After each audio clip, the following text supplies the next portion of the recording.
किसी दर्दमंद के काम आ, किसी डूबते को छाल दे।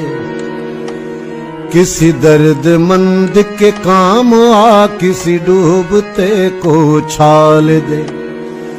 ये निगाह मस्ती की मस्तियां, ये निगाह मस्ती की मस्तियां किसी बदनसीब पे डाल दे। किसी दर्दमंद के काम आ, किसी डूबते को छाल। थाना अलीपुर चट्टा अमर शहजाद बद्दर ने जामिया मस्जिद मरकजी में नमाज जुमा के बाद खुली कचहरी से खिताब करते हुए कहा, CPO Gujranwala captain retired Syed Hammad Abad के अहकामात के मुताबिक मसाजिद में खुली कचहरियों का इनेकाद किया जा रहा है ताकि अवाम नाज की मुश्किलात का अजाला करके इंसाफ को यकीनी बनाया जाए।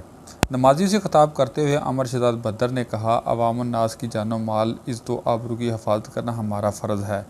जराइम पेशा अनासर को कानून के कटहरे में लाना हमारा अवलीन फ़र्ज़ है।